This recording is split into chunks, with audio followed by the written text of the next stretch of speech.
Have you ever wondered why one person sounds like a chainsaw at night and then the other person sleeping next to them is completely silent? I mean, I'm talking same house, same room, same air, maybe even the same mattress. I mean, one person sleeps peacefully, the other sounds like they're auditioning for Jurassic Park. So how does this happen? Why do some people snore and then others don't? Is it your weight? Is it your age? Is it just bad luck? Maybe your nose? Is it genetics? Because if snoring was only about being overweight, then why do skinny people also snore? And why do some people who are overweight barely make a sound? Well, it turns out the answer is way more interesting than most people realize. And by the end of this video, you'll understand exactly why some people snore, why it sometimes gets worse with age, what actually can help, and when snoring might be a sign of something way more serious. Because sometimes snoring, it is annoying, and sometimes it's your body waving a giant red flag. So let's get into it. First, what is snoring? Because a lot of people think, oh, well, it's just a noise. Well, not exactly. Snoring happens when your air struggles to move through your airway during sleep. And as you fall asleep, the muscles in your throat relax. Your tongue starts to relax. The soft tissues in your airway relax. And if the airway gets a little too crowded, air starts vibrating through those tissues. And that vibration, that's snoring. Basically, it's your throat starting to beatbox against your will. Now, some people sound like soft white noise, when other people sound like they're starting a lawnmower at 2:13 in the morning. And somehow, they sleep through it. Meanwhile, their spouse is wide awake, questioning every life decision that's led to this moment. And here's what surprises people. Not all snoring is the same. Some people, they literally are built to snore more. I'm talking airway anatomy, and it matters a lot. Meaning your jaw size, your tongue size, your throat size, your nose, your tonsils, your soft palate. They all affect your airflow. Now, some people simply have smaller airways, and others have larger tongues.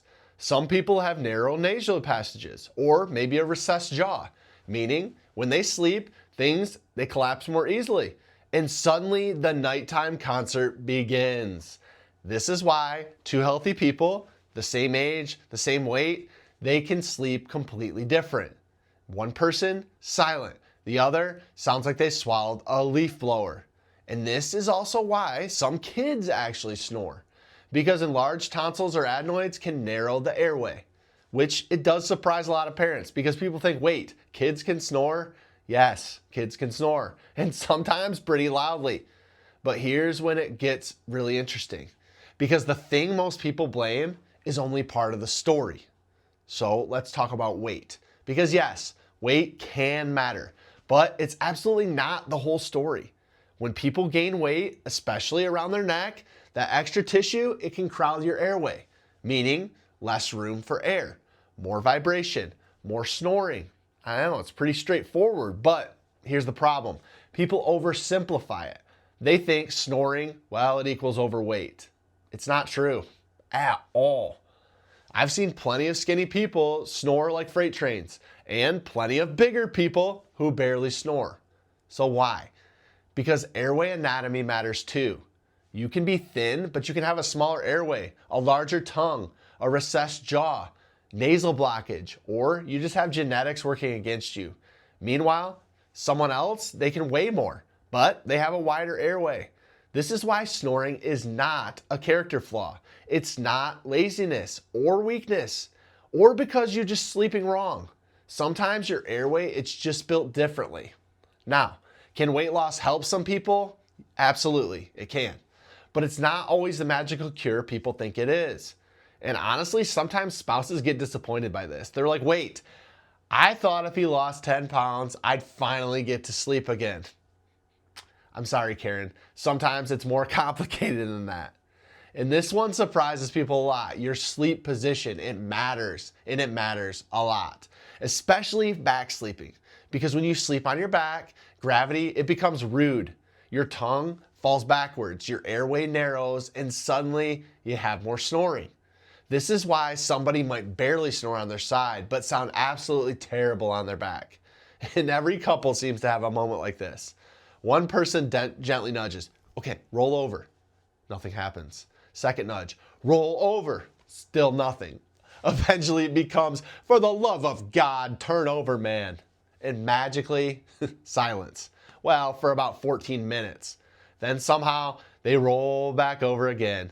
And like a horror movie villain, they come back. If snoring mainly happens on your back, then side sleeping can honestly be a huge difference. Even body pillows can help. And some people even sew tennis balls onto their shirt, which honestly sounds miserable, but hey, marriage is a compromise, right? Now, let's talk about the sneaky stuff. Talking about alcohol, congestion, and yes, aging. All right, first, alcohol. It relaxes your airway more, meaning you're going to have more collapse. You're going to have more vibration, more snoring. This is why people suddenly snore way more after a few drinks. And allergies, they're a huge factor. If your nose is blocked, you're going to start mouth breathing. Mouth breathing increases your airway vibration, which is going to mean more snoring. So yes, if you have allergies and a stuffed nose, it's absolutely going to matter. And then there's aging. Unfortunately, well, things start to get looser. Not emotionally, I'm talking airway-wise. As we age, muscle tone starts to decrease, which means tissues collapse easier during sleep. This is why people say often that I never used to snore. Then suddenly I hit 40 and boom, the bedroom turns into a NASCAR circuit. Now here's an important question. When is your snoring actually a problem? Because sometimes it's just annoying, but sometimes it's a warning sign. Here's the truth. Not all snoring is dangerous. Sometimes it's harmless. Now, it's annoying. Yes, it's marriage testing, but it is harmless. But other times, it can signal sleep apnea. And this is the part that people miss because they think, oh, okay, well, I just snore. Well, maybe that's true, but maybe not. If snoring comes with waking up feeling exhausted, brain fog, morning headaches, if you have high blood pressure you can't control, daytime sleepiness, you're falling asleep easily, or somebody noticed that you're gasping or choking, or you have pauses in breathing, that's just different. Because now your airway may actually be collapsing repeatedly during sleep. And every time that happens, your brain, it gets disrupted over and over and over again. I mean, imagine you're sitting there charging your phone at night, but somebody keeps unplugging it every few minutes. That's what bad sleep feels like. And here's the scary part. Millions of people just blame this on getting older. Or, hey, I'm just stressed. Or, life's hard right now. Meanwhile, they're running on a terrible sleep every single night and they're not even realizing it. So, Brandon, what actually helps? Here are some real things that are worth trying. Side sleeping. This is a big one, especially if back sleeping seems to make it worse. Also, treating your nasal congestion because allergies matter more than people think. You can try losing weight because if weight is contributing, but remember, that's not the whole story. You can avoid alcohol close to bedtime, especially if snoring suddenly gets worse afterwards. And finally, if snoring is loud, if it's constant, or if it comes with exhaustion, just get evaluated seriously. Because sometimes fixing the sleep issue does way more than just stopping the snoring. People often get sharper, they're less tired, they have better mood, better energy. Sometimes their spouses are happier too. Mostly because they can finally sleep again. So, why do some people snore and others don't? Well, it comes down to these things. Airway anatomy, your sleep position, weight, aging, congestion, your muscle tone, and sometimes it's just genetics. Which means snoring, it's not your fault, but it is worth paying attention to, especially if it becomes loud, if it's getting worse, or comes with daytime exhaustion. And if you're in North Carolina and snoring's become a problem for you, or honestly, for the person that happens to be sleeping next to you, just don't ignore it. Because sometimes snoring is just a noise. And sometimes it's a sign that your body isn't getting the sleep it actually needs. And at Parkway Sleep, we help people all across North Carolina get the answers they need. They can finally start sleeping better, and they finally figure out what's really going on.